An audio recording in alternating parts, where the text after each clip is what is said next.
여러분 안녕하세요. 12월 22일 월요일 마켓 시그널 본격적으로 출발합니다. 저는 진행을 맡은 조민재입니다. 오늘은 1년 중에 밤이 가장 긴 이 동짓날인데요. 다들 팥죽 드실 준비 완료가 되셨나요? 오늘 이 팥죽 색깔처럼 미국 증시 3대 지수도 연달아서 상승 마감에 성공했습니다. 다우가 0.38%, 나스닥이 1.3%가량 급등하면서 기술주 위주로 아름답게 이 산타랠리를 준비하는 모습이 포착이 됐는데요. 잠시 후에 브리핑 통해서 자세한 이야기들 만나보도록 하겠습니다. 잠시 후에 뵐게요.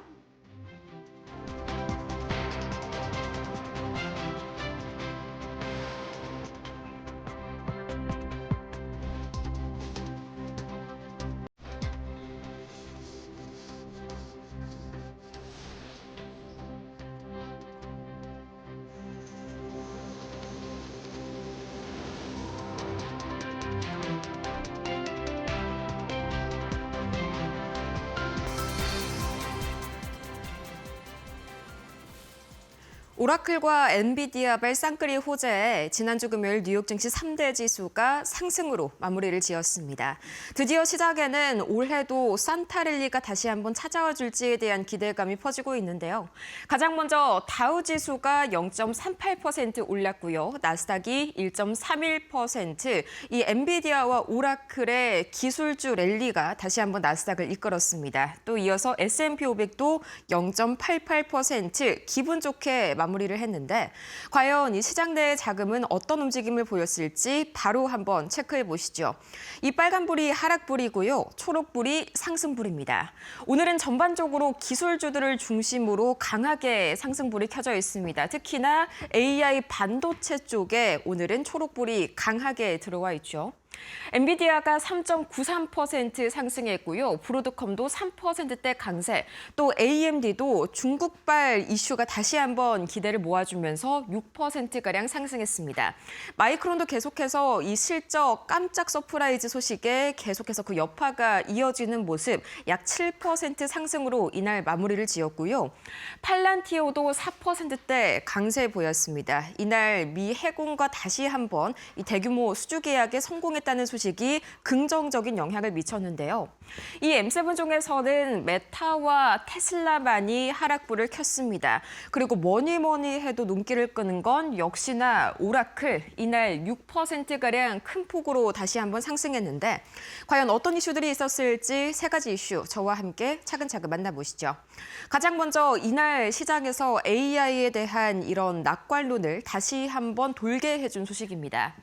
이 오라클이 다시 한번 틱톡을 품게 되었습니다. 정확하게는 틱톡에 대한 미국 사업 지분을 획득을 하게 된 건데 이번에 실버레이크와 또 MGX, 오라클 이 세 가지 회사들이 다시 한번 합작 법인을 설립을 하면서 이 틱톡 미국 사업부에 대해서 지분 45%를 가져가게 됐습니다.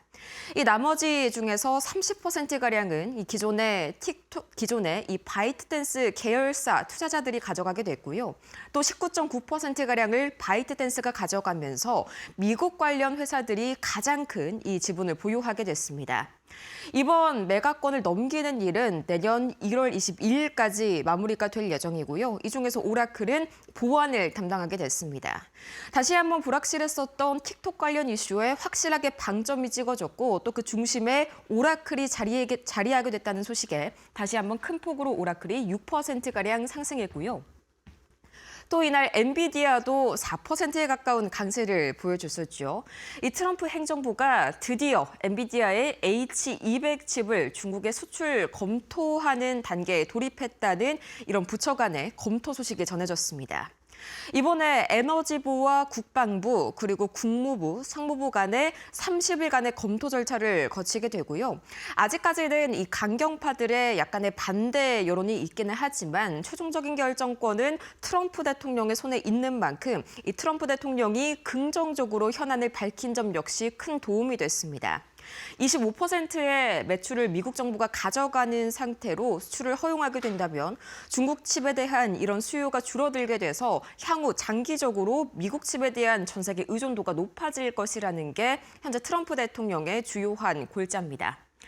이어서 12월 미국 소비자 심리지수는 52.9로 소폭 반등했는데요. 마냥 안정적이지만은 않습니다. 다음 장 통해서 자세하게 보시죠.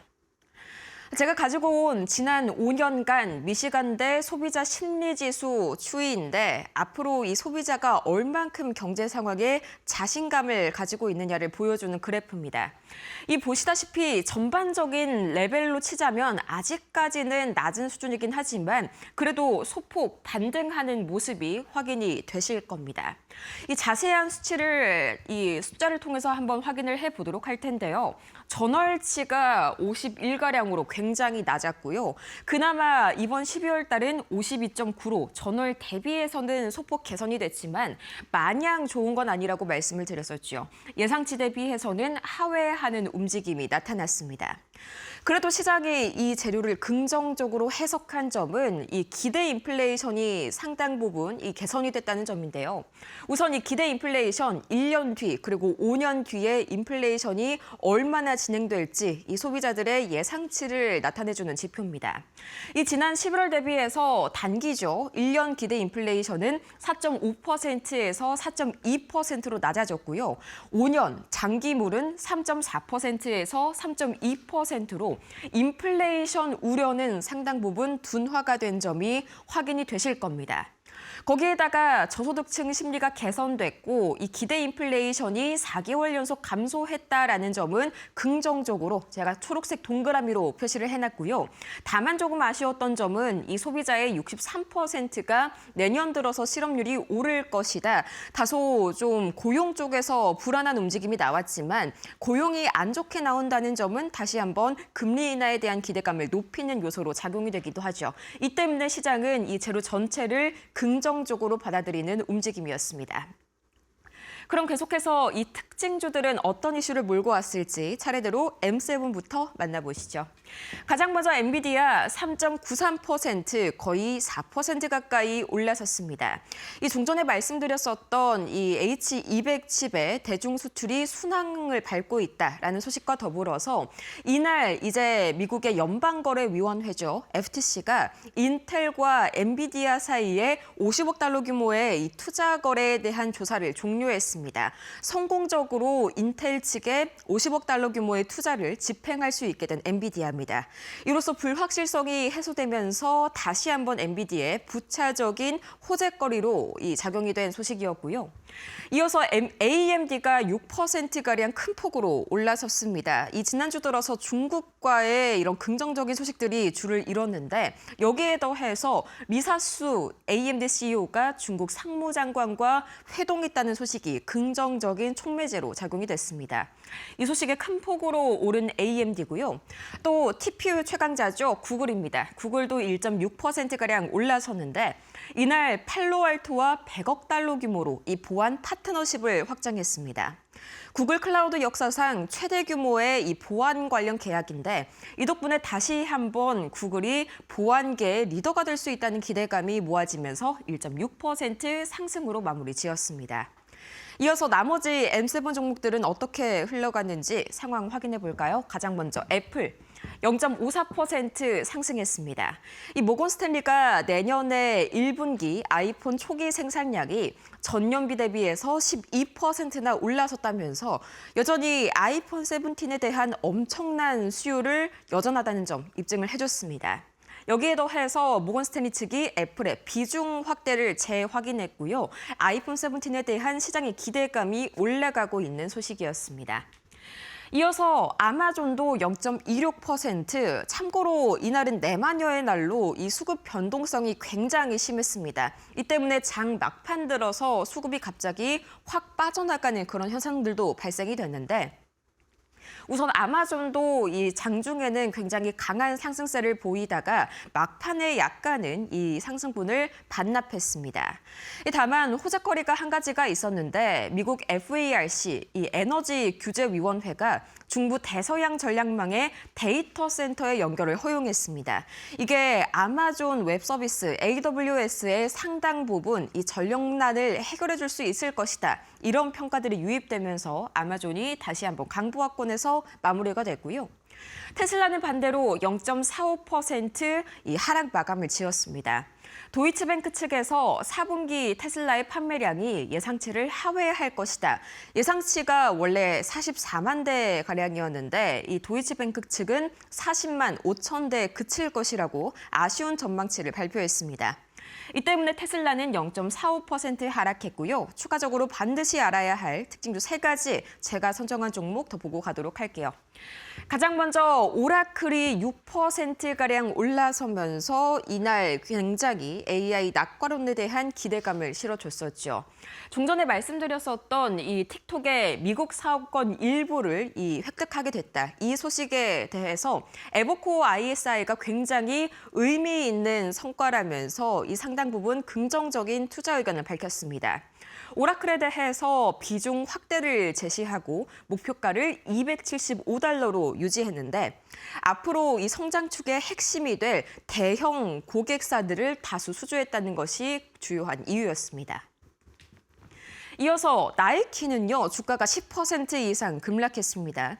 이 중국의 시장 판매량이 예상치를 상당 부분 하회했기 때문인데 전년 대비해서 신발 판매량이 17% 가까이 급감했고요. 또 온과 같은 스위스의 러닝화죠.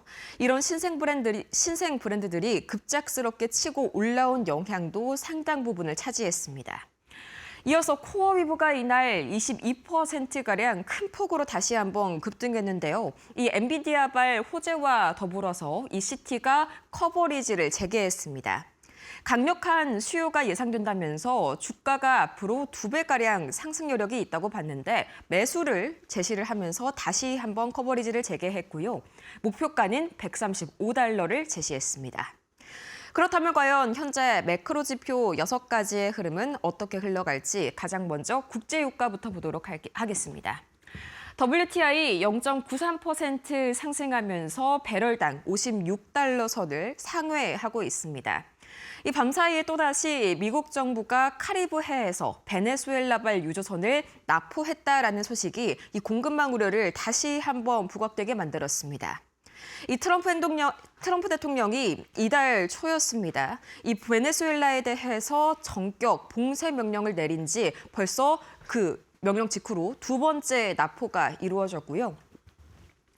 이어서 원달러 환율은 1,480원 선을 돌파했습니다. 벌써 밤사이에만 4.5원 가까이 급등했는데 드디어 연평균 환율이 1,472원 선을 돌파하면서 역대 최고치를 기록을 했습니다. 이 지난 경제 위기 때보다도 연평균 환율이 높아진 건데 이 때문에 현재 외환 당국이 이 원달러 환율 진화하기에 총력전을 펼치고 있습니다. 이 국민연금이 다 함께 한국은행과 손을 잡고 환해지에 본격적으로 나선다는 소식까지 다시 한번 원달러 환율을 좀 진정시켜줄 수 있을지 계속해서 환율 동향 주시하셔야겠고요. 비트코인은 여전히 9만 달러 선 돌파에 난항을 겪고 있습니다. 9만 달러 선에서 상당한 매도 압력이 발생하고 있는데 현재로서는 시장에서의 해지 수단을 비트코인 대신에 금이 하고 있다. 이런 평가가 강합니다. 이 때문에 금 가격은 0.52% 상승하면서 4,380달러 선, 다시 한번 온스당 선물 가격이 최고치를 돌파했고요. 최근 들어서 다시 한번 주요국들 그리고 신흥국들의 중앙은행에서 금에 대한 수요가 늘고 있다는 보고가 잇따르고 있습니다. 이어서 미국채 10년물과 미국채 2년물은 다시 한번 상승하는 움직임을 보이고 있습니다. 지난주 금요일 시장의 예상 그대로 이 일본은행 BOJ에서 정책금리 인상을 단행했죠. 30년 만에 거의 최고 수준의 그런 정책금리인데 이 때문에 일본의 10년물 국채금리가 2%를 돌파하면서 이 전 세계 주요 국채들이 비슷하게 이 금리가 동반 강세를 보이는 탓이었습니다.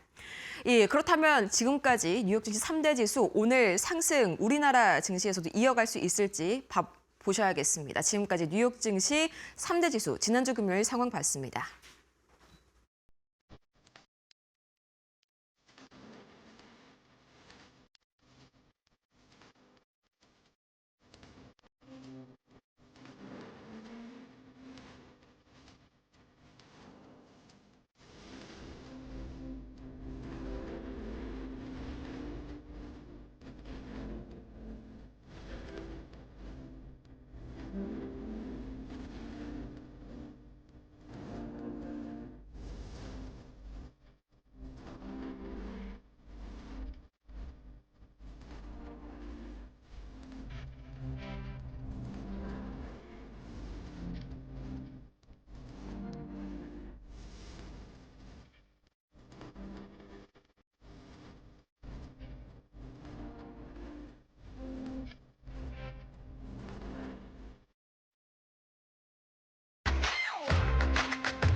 월가의 신호를 체크하는 월가 시그널 출발합니다. 첫 번째 소식입니다. 미국 소비자의 경제 신뢰도를 반영하는 소비 심리 지수가 시장의 전망치를 하회했습니다. 현재 시간 19일 미시간대에 따르면 12월 소비자 심리지수 확정치는 52.9로 전달보다 1.9포인트 올랐습니다. 시장 전망치인 53.4, 예비치인 53.3을 모두 하회했습니다. 미시간대의 조앤슈 소비자 조사 디렉터는 저소득층의 소비자 심리는 개선이 됐지만 고소득층 소비자들의 심리는 거의 변하지 않았다면서 내구재에 대한 구매 여건은 5개월 연속 하락했지만 개인 재정 상태와 기업 여건에 대한 기대는 12월에 상승했다고 설명했습니다. 그는 노동시장에 대한 기대 역시 이번 달 다소 개선됐으나 소비자의 다수인 63%는 향후 1년 동안 실업률이 계속 상승할 것이라고 여전히 예상했다고 전했습니다. 그러면서 연말을 앞두고 소비자 심리는 작년 12월 대비 여전히 30% 낮은 수준에 머물러 있는데 이는 가계 체감 재정의 문제가 여전히 경제에 대한 소비자의 인식을 지배하고 있기 때문이라고 부연했습니다. 소비자 심리지수의 주요 구성 항목 가운데 현재 경제 상태를 반영하는 이 경제 여건 지수가 50.4로 전월 대비 0.7포인트 내려갔습니다. 향후 경제에 대한 소비자들의 기대를 나타내는 소비자 기대 지수는 54.6으로 전달보다 3.6포인트 올랐습니다. 한편 미국의 기존 주택 판매가 11월 들어서 소폭 증가하며 완만한 회복 흐름을 이어갔습니다. 다만 전년 동월과 비교하면 판매가 감소세를 나타냈습니다. 오라클이 틱톡의 미국 투자자 그룹에 합류했습니다. 최근 이 대규모 투자 조달 문제로 계속해서 우려가 불거지면서 주가가 급락을 했는데요. 이번 소식이 호재로 작용할 것으로 전망됩니다.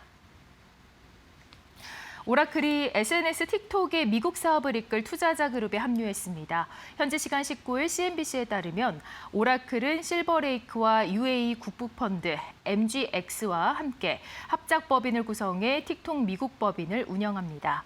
해당 투자자 컨소시엄은 합작법인 지분 50%를 보유하게 됩니다. 바이트댄스는 19.9% 지분을 유지하며 기존 투자자 일부가 30.1%를 나눠 갔습니다. 거래는 내년 1월 22일에 마무리될 예정입니다. 합작법인은 미국 내 데이터 보호와 알고리즘 보안, 콘텐츠 검열을 전담하는데요. 오라클은 틱톡이 국가 안보 조건을 충족하는지 직접 검증하는 역할을 맡습니다. 미국 사용자 데이터는 오라클의 클라우드 데이터 센터에 저장됩니다. 트럼프 1기 당시 틱톡은 안보 위협으로 금지 대상에 올랐지만 트럼프 2기 행정부에서는 운영 유지로 입장이 바뀌었습니다. 다만 데이터 보안에 대한 의무는 여전히 남아 있습니다. 틱톡의 미국 월간 활성 이용자는 1억 3천만 명을 넘어서며 성장세를 이어가고 있습니다. 이번 소식에 오라클 주가는 뉴욕 증시에서 6% 넘게 급등했습니다. 엔비디아가 중국에 수출되는 H200 칩의 수출 허용 여부에 대한 기대감을 안고 주가가 올랐는데요. 번스타인에서는 엔비디아의 밸류에이션이 최근 10년 내 최저치라며 매수를 권고했습니다. 외신 보도에 따르면 미국 정부가 엔비디아의 차세대 AI 칩 H200의 중국 수출에 대한 공식 검토 절차에 착수했습니다. 미 현지 매체들은 상무부가 수출 허가 신청서를 국무부와 에너지부, 국방부에 전달했다고 전했습니다. 관련 규정에 따라서 각 부처는 30일 이내에 의견을 제출해야 합니다. 이는 트럼프 대통령이 H200의 대중 수출 허용 방침을 밝힌 이후 행정부 차원의 후속 조치로 해석됩니다. 다만 승인 속도와 실제 허가 여부는 아직까지 불확실합니다. 중국 정부가 자국 기업들의 H200 구매를 허용할지도 변수로 남아 있습니다. 미 의회 일각에서는 여전히 반대의 목소리를 내놓고 있는데요. 미중 전략 경쟁특위 존 물레나 위원장은 중국의 대량 구매가 미국의 AI 주도권을 약화시킬 수 있다고 경고했습니다. 반면 백악관 내 일부 인사들은 정반대 논리를 펴고 있습니다.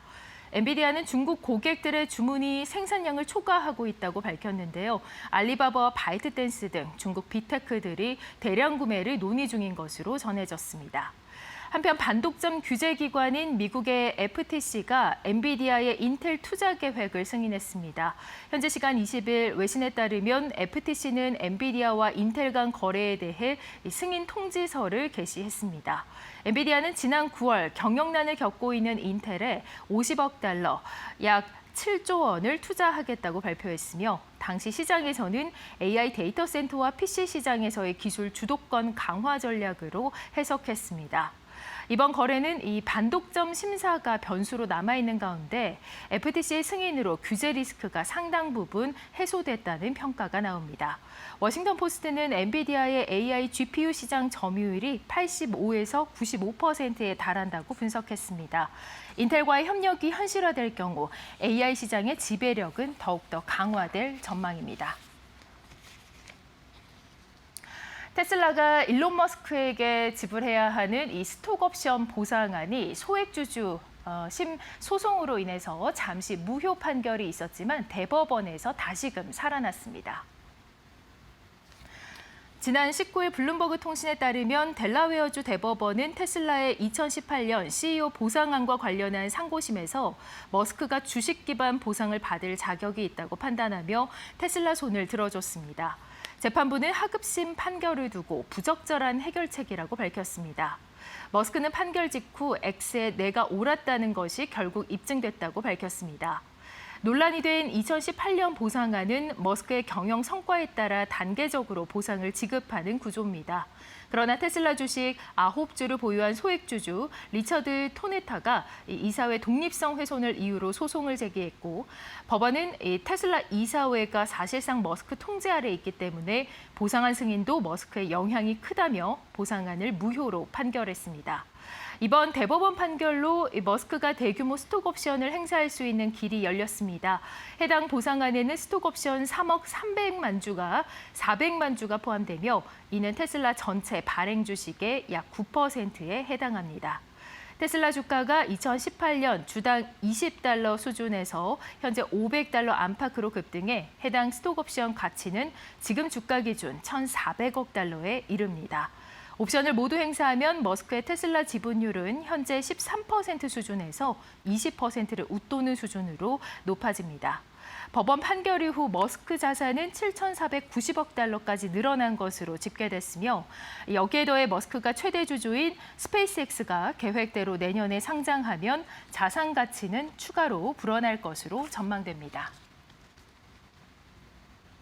네, 지금까지 글로벌 증시가 보내는 월가의 신호들 알아봤습니다. 이어서 신일섭 위원과 함께 분석 자세하게 들여다보도록 하겠습니다.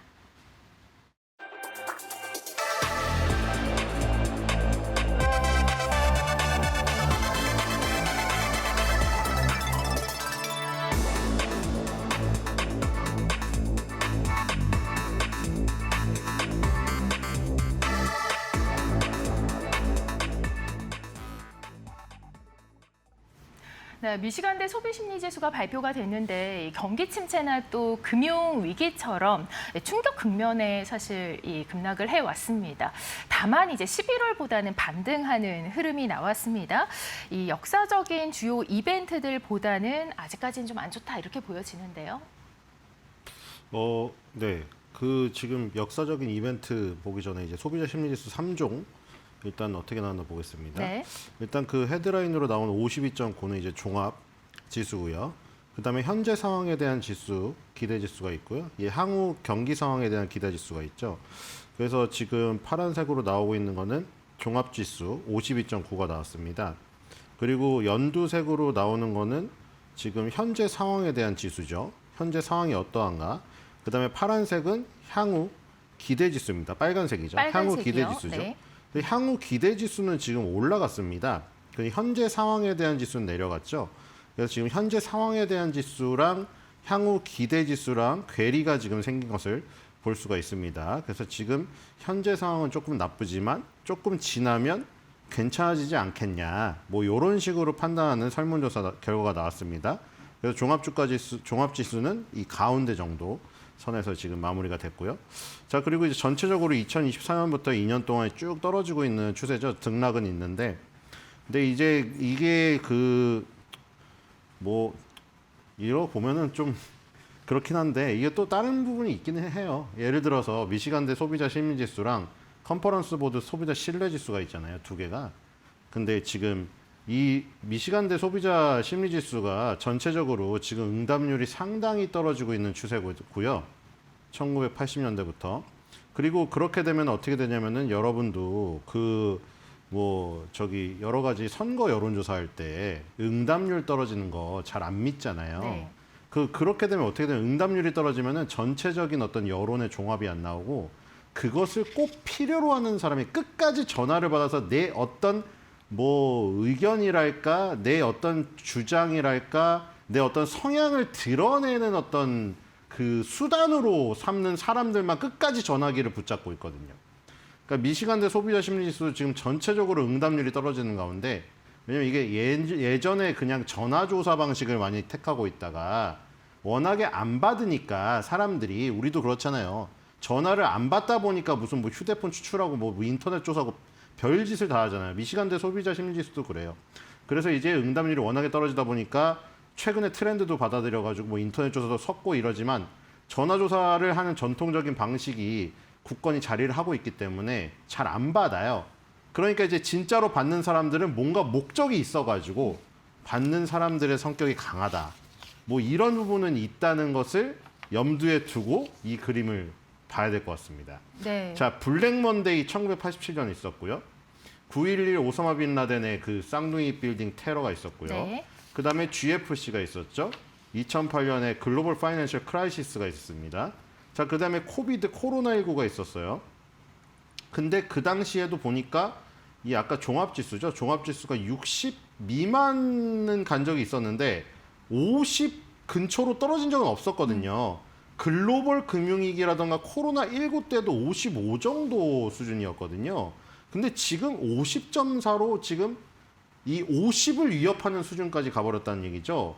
그러니까 지금 이걸로만 본다면 굉장히 중요한 굵직굵직한 어떤 이슈가 있었을 때 심리적 타격이 굉장히 심했을 때 보다도 심리지수가 일단 안 나왔다. 물론 아까 말씀드린 제가 여론조사 어떤 방식의 그 변화를 추구하는 이 흐름, 왜 그런 흐름이 있는가 그 배경은 얘기를 드렸지만 그것을 감안하더라도 그렇죠? 소비자 심리지수가 굉장히 나쁜 것임은 분명해 보인다. 이렇게 보입니다.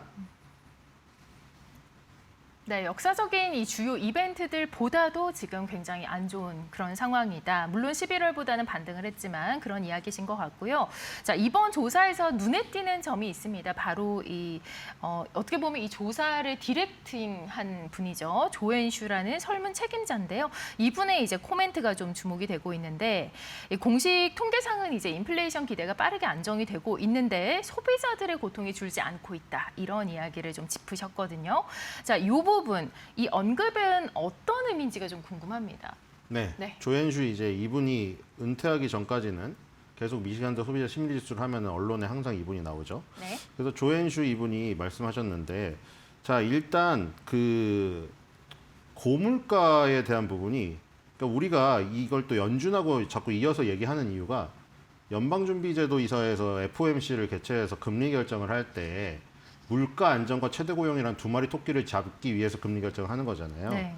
근데 물가는 어떤 지표를 참조하는가? 연준의 홈페이지에 들어가면 PCE라고 되어 있습니다. 개인 소비 지출 2%. 근데 우리가 그거를 이제 CPI 소비자 물가 지수 네. 항목에도 PCE랑 겹치는 부분이 있기 때문에 CPI 2% 아니면 PC 2%라고 그냥 표현해요. 그래서 연준의 목표 물가는 2%다. 그냥 이렇게 얘기합니다. 근데 이제 PCE를 얘기를 하죠. 보통. PCE가 이제 최종 그 어떤 지표죠. 근데 옛날에 그 파월이 어떤 얘기를 했냐면 미시간대 소비자 심리지수에 기대 인플레이션도 참조를 한다. 이런 얘기를 했습니다. 그래서 이제 공식적으로 연준 홈페이지에는 PC 개인 소비 지출이 올라와 있지만 그리고 2%라고 목표라고 하기 때문에 우리가 보통 제가 CPI 2%라고도 편하게 얘기하지만 소비자 이 지금 심리지수 조사에서 기대 인플레이션을 참조를 합니다. 그래서 이 기대 인플레이션을 왜 참조를 하냐면 소비자들한테 직접 전화를 돌리거나 여론조사를 해서 향후에 당신네 가게의 물가 상승에 대한 어떤 기대가 어떠냐 물어본 어떤 자료기 때문에 참조를 하죠. 그게 결국에는 PC나 CPI로 또 연결이 될 수가 있기 때문에 그런 것들이 물론 하드 데이터냐 소프트 데이터냐의 차이가 있어요. 이 소프트 데이터는 지금 이 여론에 대한 부분이고 확정이 되지 않은 것이고 CPI나 PC는 이제 찍힌 그 어떤 팩트 네. 하드 데이터기 때문에 차이는 있는데 어쨌든 이 기대 인플레이션에 대한 부분도 참조를 한다고 했습니다. 자, 그래서 이제 이 부분이 괴리가 나타나는 것을 조앤슈 이분이 언급을 하셨네요.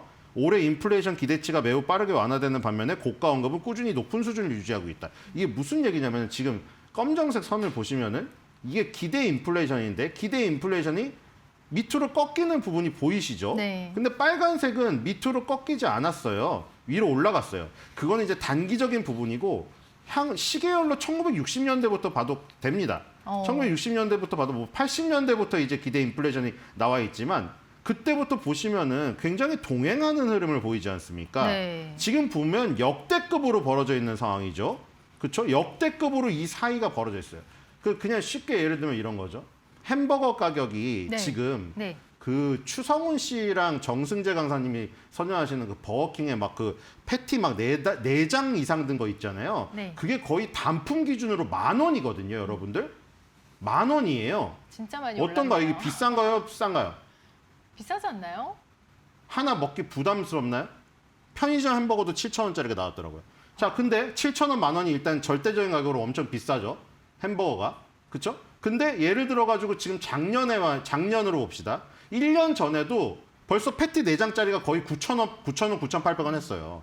그럼 상승률로 보면은 별로 안 돼 보이잖아요. 그쵸? 그리고 오히려 뭐 이벤트를 지금 추성훈 씨가 나와서 하니까 쳐가지고 좀 싸게 한 게 있기 때문에 1년 전에 가격이 오히려 단품 가격이 1,800원 이런 것도 있었어요.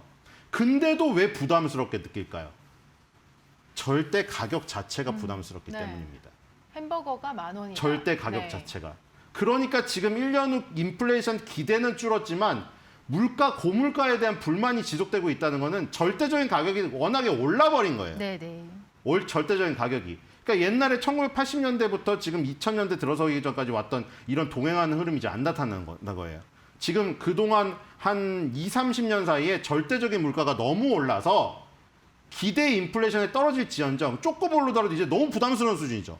10,000원에서 11,000원만 돼도 부담스러워요. 이제는 절대 가격이 너무 올라가지고 옛날에 햄버거 가격이 3,000원에서 예를 들어 4,000원으로 1,000원이 뛰었다고 하면은 퍼센트지는 더 크지만 4,000원이라는 거에 우리가 5,000원짜리 한 장으로 먹을 수 있다. 네. 이것 때문에 기대 인플레이션만 낮아지면은 그래도 감당할 수 있겠는데 이랬는데 이제는 여러분들 설렁탕 가격 막 12,000원 하고요. 그렇죠? 햄버거 가격 10,000원 하고 이러다 보니까 여기서 5%만 오르더라도 너무 부담스러워요. 왜냐하면 지금도 부담스럽기 때문에. 그래서 그런 부분을 지금 조앤슈 분도 언급을 하셨고요. 그래서 핵심은 뭐냐? 인플레이션 기대는 완화됐지만 고물가에 대한 분노는 여전하다. 이렇게 보시면 될 것 같고요. 그리고 하나 그림을 또 봅시다. 네. 단기랑 중기 인플레이션 기대가 있죠. 이것도 이제 따로 나와요. 그 파월은 5년, 10년 요거 본다고 했거든요. 기대 네. 인플레이션. 네. 단기 너무 짧으니까. 빨간색은 단기. 그러니까 다음에 인플레이션이고. 네. 컨퍼런스 보드 소비자 신뢰 지수는 6개월을 봐요. 짧네요. 예. 단기로 되어 있네요. 아니, 더 짧죠. 그렇죠? 얘는 1년을 봅니다. 네. 1년을 보는데 꺾였죠. 그리고 파란색 5년에서 10년치도 3.2로 꺾였어요. 하지만 여기도 중요한 게 절대 수치. 4.2, 3.2로 꺾였는데 문제는 뭐냐? 2020년 그리고 그 이전에 2013년부터 자료가 나와 있는데 이 4.2랑 3.2라는 이 절대 가격 자체가 이 수치 자체가 너무나 높다는 거예요. 그러니까 급격하게 꺾이고 있지만 이 절대적인 수치 자체가 너무 높다. 그래서 아직도 단기 인플레이션에 대한 이 수치는 너무 부담스럽다는 거죠.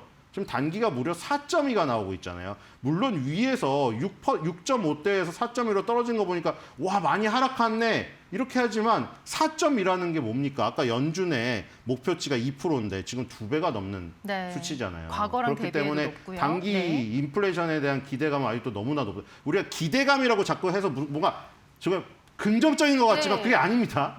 인플레이션 기대감이 뭔가 우리가 기대한다고 해서 긍정적인 뉘앙스를 갖지만 그 기대랑은 약간 뉘앙스가 틀리죠. 어쨌든 간에 4.2라는 단기 인플레이션이 수치가 너무 높습니다. 그래서 두 개를 종합해 봤더니 어떻습니까? 고물가에 대한 분노가 계속되고 있고요. 그다음에 단기 인플레가 고착되어 있는 상태입니다. 그러니까 지금 아까 말한 대로 다시 돌아가면 네. 햄버거 가격 하나가 너무 절대적인 가격이 높기 때문에 단기적인 인플레이션이 떨어져도 문제인데 단기적인 인플레이션 절대 가격 수치 자체도 높다.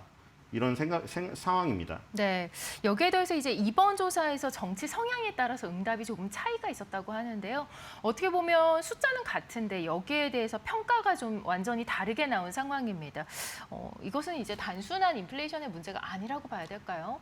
이게 이번에 그런 게 아니라요. 네. 지금 바이든 트럼프 정권이 바뀌면서 엄청나게 크게 지금 괴리가 벌어졌습니다. 이거는 더 이상 인플레이션의 문제라고만 볼 수가 없어요. 미국 경제는 다른 문제를 잉태하고 있는 겁니다. 지금 2023년도 기준으로 보세요. 물론 그 전에도 그랬어요.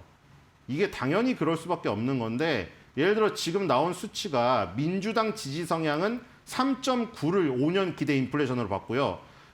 공화당 이 지지 성향의 기대 인플레이션 5년치는 2.7이 나왔습니다. 중도층은 3.9로 나왔고요. 자, 그리고 2025년도 그 들어서기 전에는 격차가 더 심했죠, 지금. 근데 이런 것들이 지금 왜 벌어지고 있느냐. 아까 말한 대로예요. 미시간대 소비자 심리지수가 예전보다 응답률이 엄청나게 떨어지는 가운데 전화기를 끝까지 붙잡고 있는 사람들은 뭔가 자기의 목적을 표현하고 싶어서. 그렇죠. 그래서 이게 어떻게 돼버렸냐면 이 파월이 물론 5년, 10년치 기대 인플레이션을 참조한다고 했지만 이게 너무 변질되고 있습니다. 그리고 여기서 의미하는 건 뭘까요? 단순 인플레이션, 아까 전에 단순 가격도 문제지만 이 정치적인 이 갈림 때문에 너무 극심한 대립으로 가고 있다는 게 더 큰 문제예요. 네. 이렇게 되면 어떻게 될까요? 미국이 정권이 바뀔 때마다 엄청난 홍역을 치르게 되죠. 그럼 이제 연준도 더 힘들어져요. 안 그래도 트럼프 때문에 흔들려서 더 힘든데 이렇게 되면은 어떤 정책을 필 때 이 입김에 좌지우지될 수밖에 없어요. 트럼프 정권처럼 다른 정권이 들어오더라도 연준의 독립성이 계속 훼손될 우려가 있다. 그래서 지금 미국의 이 정치 성향에 따른 이 어떤 요 부분, 이런 것들이 경제 상황과는 또 다른 엄청난 큰 문제가 되지 않을까 이런 생각이 듭니다. 네, 일단 뭐 수치가 그냥 수치가 아니라 아무래도 정치적인 성향이 반영되었을 수도 있다라는 얘기신 것 같습니다. 자, 다음 주제로 넘어가 보도록 하겠습니다.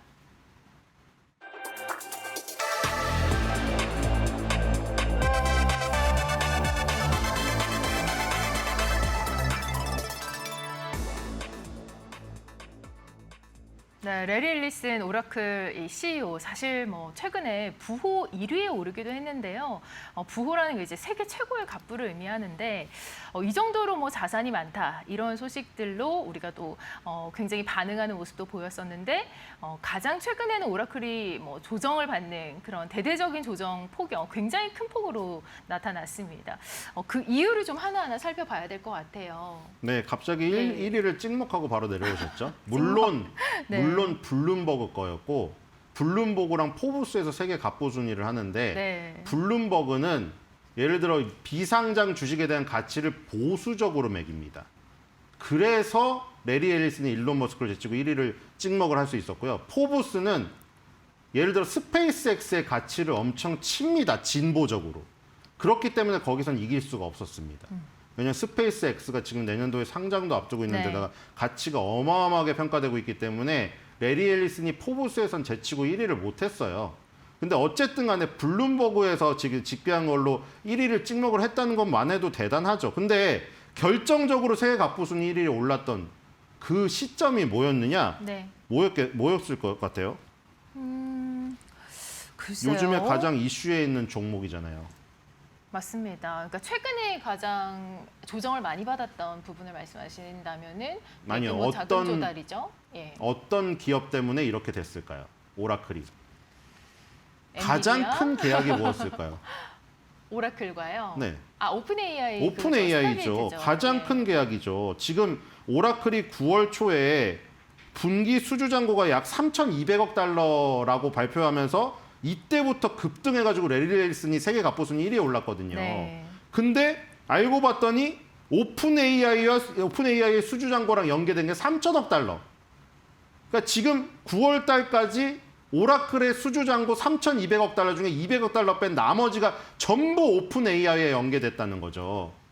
그러니까 우리가 이렇게 생각하면 되죠. 엄청나게 잘 나가는 통닭집이 있습니다. 근데 거기 통닭집에 닭을 제공하는 회사가 농장이 있어요. 근데 그 농장이 너무 잘 나간다고 발표를 한 거예요. 우리 내년도에 닭 10,000마리를 제공한다. 근데 그 10,000마리를 제공하는 닭집이 어딥니까? 그 잘 나가는 통닭집 딱 하나였던 거예요. 그럼 그 통닭집이 망하면 그 농장은 어떻게 될까요? 다 같이 닭을 하나도 못 팝니다. 그래서 그 부분이 지적이 되면서 지금 그 뒤로 급락을 했고 그 보여드리는 차트가 예전에도 봤잖아요. 블리딩 캐치라고. 블리딩이 그때 피라고 잘못 표현했는데 블리딩 피가 아니라 돈을 이제 다 태워먹는다는 거죠.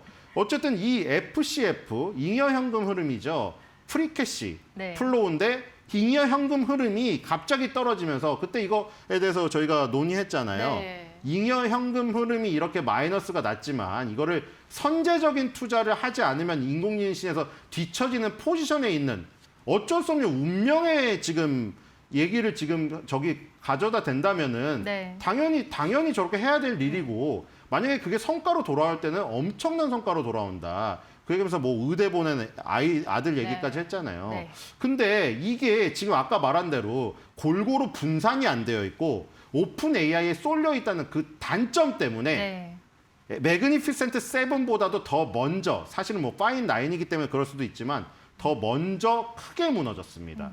그래서 오라클이 그 부분을 당연히 인지했는지 최근에 오픈 AI 말고 자꾸 다른 쪽에 손을 벌리고 있죠. 그래서 그 손이 오늘 나온 뉴스랑도 또 연결되게 됩니다. 네, 그렇습니다. 자, 뿐만이 아니죠. 지금 뭐 틱톡 미국 사업에 이 오라클이 컨소시엄으로 그래도 이제 들어갔다라는 호재가 나오긴 했습니다. 이 과정에서 이제 미국 내 어떤 틱톡의 인식 변화가 바뀌었다라는 평가가 지금 나오고 있거든요. 그런 인식이 좀 영향을 미쳤다 이렇게 보시는 걸까요? 네, 이것도 영향을 미쳤겠죠. 자, 여기서 나타나는데 아까 미시간대 소비자 심리지수 마찬가지고 이것도 마찬가지죠. 여러분들 뭐 정치에 아무리 관심이 없어도 이런 경제에 관련된 정치적인 흐름을 알 필요가 있습니다. 미국은 특히나 그걸 위주로 많이 움직일 수밖에 없기 때문에 자, 공화당이 일반적으로 보수적입니다. 민주당이 그거에 비해 진보적이고 여기도 지금 똑같은 상황이에요. 틱톡 금지를 지지하는 그러니까 그 뭐냐면은 틱톡 금지하는 걸 틱톡을 쓰기 싫다는 거죠. 틱톡이 젊은 층에서 굉장히 인기가 많거든요. 젠지 네. 세대 중에. 그리고 그렇죠. 네. 여기 자료에 보면은 미국인의 무려 14%가 틱톡을 통해서 뉴스에 접한다고. 어마어마한 수치 아닙니까? 미국의 인구를 보십시오. 자, 근데 이제 이 틱톡 금지에 대한 이 여론이 공화당이 60%대고 민주당도 43%로 상당히 높았습니다. 평균이 반이 반대를 했어요. 네. 그러다가 이제 틱톡 금지 여론이 반대 여론이 점점 낮아져가지고 지금 둘이 합쳐가지고 한 32%대로 지금 떨어지고 있는 추세였거든요. 네. 2025년 올해는 더 떨어졌을 겁니다. 이런 떨어지는 와중에 이제 이 트럼프가 어쨌든 결실을 하나 맺게 됐고 그 결실이 오라클의 어떤 그 수익과도 연결될 수 있는 아까 오라클의 약점이 그거라고 했잖아요. 너무 오픈 AI와 계약에 쏠려 있어서 그거 원샷 원툴로 간 거예요. 원툴로 그냥 정발로. 네. 주특기가 하나밖에 없었는데 춤밖에 없었는데 춤을 평가를 안 해주니까 그냥 망해버리는 거죠. 그러니까 이제 다른 무기를 가져야 되는데 그게 바로 틱톡이 될 수가 있다. 아까 말한 대로 틱톡이 젠지 세대들을 막 미국 젠지 세대들의 어떤 뇌를 움직여서 그 얘기 나왔잖아요. 그래서 네. 반대한 거예요. 젠지 세대들의 뇌를 움직여갖고 얘네들의 여론을 조작해서 나중에 젠지 세대들이 어떤 투표의 중심층에 쓰게 됐을 때 미국의 어떤 국회의원이나 대통령까지 중국의 하게 어떤 두뇌에 되거나. 따라서 알고리즘이 작동돼 버린다. 이 우려 때문에 특히 어르신들이나 고령층들이 굉장히 우려를 했던 것이거든요. 그런 것들이 이제 조금 내려오면서 이제 이 부분들이 오라클 컨소시엄으로 지금 넘어가게 되는데 어떤 자연스러운 흐름으로 진행이 된 게 아닌가 이런 생각이 듭니다. 네. 그렇다면 이 오라클이 이번 컨소시엄에서 맡게 되는 역할은 무엇인지 또 그 부분이 이제 주가에도 영향을 미칠지가 궁금하거든요. 네, 아까 사실 역할은 앵커님이 다 브리핑을 해주셨어요. 일단 그 민감한 데이터들 있잖아요. 이거 아까 말한 대로 그 젠지 세대들의 뭐 그것까지 그때 그 얘기가 나왔어요. 클릭을 몇 번 했는지 횟수까지 다 저기 집계를 하고 있다. 그 얘기까지 있었거든요. 그래가지고 이 민감한 데이터들은 다 일단 미국 내 사업에 하는 거는 그 오라클의 데이터 센터에 저장하는 걸로 지금 되어 있고요. 그 다음에 틱톡이 합의했던 국가 안보 조건을 준수하고 있나 검증하는 역할을 지금 한다. 이렇게 했는데 중요한 건 뭐냐면은 아까 틱톡의 합작법인의 미국 법인의 지분을 합작법인이 미국 법인의 지분을 50% 보유했는데 그거의 지분의 15%를 오라클이 갖고 있죠. 그러니까 이제 틱톡 미국 내 사업에서 나오는 수익, 막대한 수익을 어느 정도 가져갈 수 있는 길이 열리지 않았나 이런 생각이 들고 여러분들 막 틱톡 라이트라고 뭐 시청하면 막 돈 주고 요즘에 틱톡으로 라이브 방송하시는 분들 있죠. 라이브 방송에서 막 돈 엄청 벌고 막 그렇게 돈을 버는데 그럼 그 틱톡은 얼마나 수익이 나서 그렇게 돈을 많이 줄까요? 그거 완전 현금 단지라고 생각하시면 되고 미국에 유튜브가 있으면 중국엔 틱톡이 있습니다. 네. 유튜브를 가진 구글이 그렇게 많은 잉여 현금 흐름으로 저렇게 투자를 하고 있으니까 오라클에 비해서 주가가 덜 빠지는 거잖아요. 그러면은 오라클도 그런 알고리즘이 탐났겠죠. 오라클은 유튜브를 소유할 수 없으니 틱톡을 소유한. 그러니까 지금 어떻게 보면 그렇게 되면 구글처럼 조금 더 안정적인 측면에서 아까 전에 블리딩 캐시로 나왔던 FCF가 잉여 현금 흐름이 그렇게 마이너스로 간 어떤 우려들을 좀 씻어낼 수 있는 부분이 생기지 않았나 이런 생각이 듭니다. 네, 이 오라클이 지금 뭐 50%의 이 지분 가운데서 15%를 확보했다 이런 얘기가 나오고 있고요. 또 이 부분이 호재로 강력하게 작용을 할지도 지켜봐야 될 것 같습니다. 월가의 매크로부터 종목까지 알아봤습니다. 신일섭 위원과 함께했습니다. 고맙습니다.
외신에서 주목하는 국내 기업과 이슈에 대해서 알아봅니다. 숨겨져 있는 투자 정보 드리는 히든글로벌, 오늘도 조호진 타큐온 대표와 함께하겠습니다.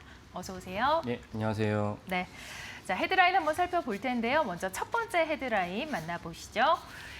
야후파이낸스의 보도입니다. 이 두산 에너빌리티, X에너지와 함께 SMR 핵심 공급 계약을 체결했다라는 내용입니다. 자, 지금 핵심 공급에서 일단 보여지는 부분 바로 핵심 부품 공급이라고 나와 있는데요. 이 엑스에너지가 두산 에너빌리티에 발주를 했다는 뉴스인 것 같은데 이 엑스에너지 어떤 기업인가요? 예, 엑스에너지가 좀 생소한 분들 계실 테니까 엑스에너지를 설명을 드리면 이제 그 엑스에너지는 미국에서 SMR을 갖다 전문적으로 이렇게 활용해서 전기를 생산하는 기업입니다. 그 특징은 무엇이냐면 모든 이제 원자로에는 이제 그 냉각수가 필요합니다. 대형 원전은 대부분 이제 물을 사용하는데 엑스에너지는 특이하게 액체 헬륨가스를 사용합니다. 그리고 SMR 전문 기업이다 보니까 최근에 SMR의 인기를 많이 끌고 있죠. 그래서 세계 곳곳에서 엑스에너지에 대한 수요와 인기가 높아지고 있는 상황입니다. 네, 엑스에너지가 지금 두산 에너빌리티에 발주한 부분 바로 지금 SMR로 알려져 있습니다. SMR을 비롯해서 핵심 장치를 발주했다라고 하는데 어디서 그러면 전기를 생산을 하는 건가요? 예, 현재 엑스에너지가 미국에서 이제 그 주력하고 있는 지역은 이제 텍사스, 그 다우 케미칼이라고 다우의 산업 공장에다가 전기를 공급하는 그 텍사스가 있고 또 다른 것이 워싱턴에 있습니다. 워싱턴에서 이제 또 전기를 생산하게 되는데 그 엑스에너지의 주요 투자처 중 하나가 이제 그 아마존이거든요. 아마존에서 한 7억 달러 정도로 엑스에너지 투자했는데 그 워싱턴 주라는 게 미국엔 워싱턴 DC가 아니고 워싱턴 주가 서부에 따로 있지 않습니까? 그 지역에서 이제 전기를 생산하게 됩니다. 현재 엑스에너지는 SMR을 갖다가 이제 그 계약을 하기로 한 것이 무려 144기나 됩니다. 그래서 144기를 통해서 전체를 다 계약을 하게 되고 점진적으로 엑스에너지에 대한 레퍼런스가 실제로 엑스에너지에다가 납품을 갖다 맡겼더니 실제로 전기를 생산하더라. 일정 기간 예상한 대로 약속한 대로 공기를 맞춰서 건설을 마무리한 다음에 전기 생산이 된다더라. 이런 것이 점점 많아지면 144기로 더 늘어날 것으로 여겨집니다. 그래서 엑스에너지 CEO가 그 144기를 납품하게 되는데 이번에 이제 발주하게 된 것이 XMR의 주요 핵심 장비가 이제 두산 에너빌리티입니다. 그래서 엑스에너지의 이제 CEO가 뭐라고 얘기했냐면 두산 에너빌리티가 자기네 SMR의 제품이 있습니다. 제품이 이제 제논 100인데 제논 100의 시장 출시를 이끌어낼 독보적 역량과 전문성을 갖췄다라고 이제 설명을 했습니다. 실질적으로 이제 몇 번 말씀드리지만 대형 원전에서 원자로를 갖다가 생산할 수 있는 기업은 세계에서 5군데밖에 없습니다. 중국과 러시아를 제외한다면 한국과 웨스팅하우스를 한 묶음으로 본다면 실제 한국과 프랑스 말고는 없습니다. 근데 그거 말고 SMR로 눈을 돌린다면 좀 더 많은 곳이 이르게 되는데 그 많은 곳에 이르는 SMR에도 사실 두산 에너빌리티가 독보적인 역량을 갖고 있다라고 보시면 되겠습니다. 네, 일단 미국에서는 텍사스와 그리고 워싱턴 주 이렇게 짚어주셨고요. 자, 그렇다면 이 두산 에너빌리티가 엑스에너지에 이 투자를 했는지도 궁금합니다. 예, 두산 에너빌리티는 엑스에너지에 일찍 투자를 했습니다. 그래서 23년도에 무려 500만 달러를 투자했는데 물론 아까 말씀에 그 아마존보다는 액수는 적지만 아마존은 엑스에너지에 투자한 시기가 두산 에너빌리티는 2년이 늦습니다. 그러니까 사실 모든 스타트업이 그렇지만 초기에 사실 스타트업의 그 이름에 걸맞게 초기에 투자를 받는 게 중요합니다. 왜냐하면 초기 투자 금액이 없으면 아예 회사 자체를 갖다 가동하거나 운영할 수가 없으니까. 그래서 두산 에너빌리티는 일찌감치 이제 원자력 전문 기업이다 보니까 엑스에너지의 가치를 높이 평가하고 열심히 연구를 했겠죠. 이에 그 엑스에너지가 실제 우리가 투자한 금액 갖고 자기들이 말한 대로 이제 실현할 수 있는 기업인지 열심히 연구를 한 다음에 500만 달러 투자했습니다. 그래서 엑스에너지가 오늘의 아까 말씀드린 144기의 에너지를 갖다 생산할 수 있는 SMR을 갖다가 수주하는 그런 기업에 이르게 됐습니다. 네, 최근에 사실 월가에서 비판하는 이 순환 투자론이라는 게 있는데 이게 몇몇 기업끼리 서로 막 투자하고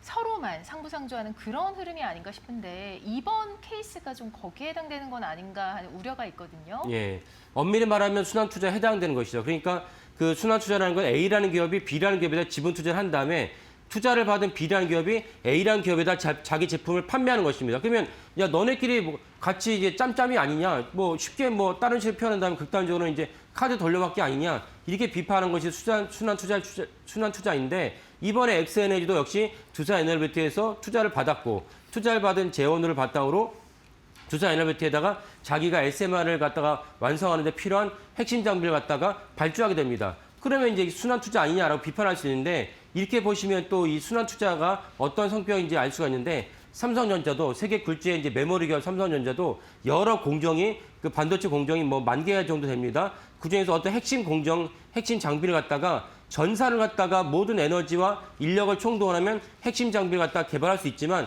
그렇지 않고 핵심 장비를 개발하는 그 부품 업체에다가 꾸준히 납품을 받습니다. 납품을 받다가 삼성전자 수뇌부가 생각을 합니다. 이 기업에서 납품을 갖다가 다른 대안이 없으니까 차라리 이 기업에다가 우리가 투자하는 게 낫겠다. 물론 자체적으로 개발할 수 있겠지만 자체적으로 개발을 한다고 성공한다 보장도 없고 자체적으로 개발을 해서 필요한 인건비나 재원을 갖다 생각하기보다는 차라리 우리에게 부품을 공급하는 기업에 우리가 투자하는 것이 낫겠다. 그래서 이 기업이 삼성전자에서 일으키는 매출을 우리가 일부 다시 되돌려서 수익을 갖다가 공유하는 게 낫겠다. 이런 투자도 많이 합니다.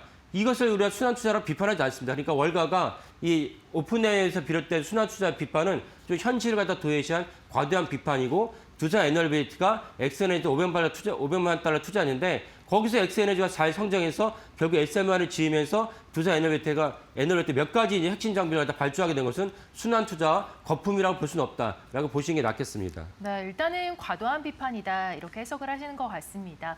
자, 엑스에너지의 납품을 비롯해서 뿐만이 아니라 곳곳에서 이 두산에너빌리티의 기술과 제품에 대한 어떤 요구가 이어지고 있는데 여기에 이제 두산에너빌리티는 어떻게 대응을 하고 있나요? 예, 그래서 엑스에너지 비롯해서 연구에서도 SMR 갖다가 그 공급해달라는 요구가 많이 있기 때문에 두산에너벨트는 이제 지난 17일 어떤 공시를 했냐면은 예정된 공식이란데 8,100억 원을 들여서 SMR 전용 생산 공장을 증설하겠다고 이제 공시를 했습니다. 그 투자한 재원을 갖고 실제로 공사하는 기간은 내년 3월 1일부터 2031년 6월 30일까지입니다. 그래서 8,100억이라는 거금을 들여서 지금도 물론 SMR 생산할 수 있습니다. 근데 아까 말씀드린 대로 곳곳에서 이제 SMR을 갖다가 지어달라라는 요청이 많이 오다 보니까 그렇다면 선제적으로 먼저 이제 증설하겠다라는 증설 공시입니다. 이런 증설 공시는 대부분 호재라고 말씀드렸습니다. 왜냐하면 경영진은 일반인들은 알 수 없는 더 많은 정보를 알고 있기 때문에 자기들이 합리적으로 판단해서 여기다가 재원을 투자해서 공장을 갖다 3년, 4년 이후에다가 제품을 뽑아낸다면 뽑아낸 제품을 판매할 확신이 있다라는 맥락에서 증설을 하게 됩니다. 증설을 하게 돼서 공시를 하게 됐기 때문에 대부분 증설 공시는 대기의 주가에 호재가 되는 공시입니다.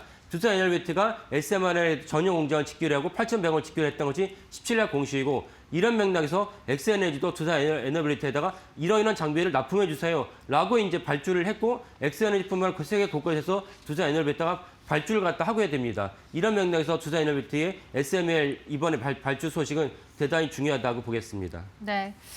엑스에너지와의 이 협력 소식으로 인해서 이제 두산에너빌리티 미국의 XMR 이 상용화 확대 과정에서 이 핵심 제조 파트너로 자리를 잡는 모습입니다. 자, 이어서 두 번째 헤드라인 살펴보도록 하겠습니다. 월스트리트 저널의 보도입니다. 미국 해군의 이야기인데요.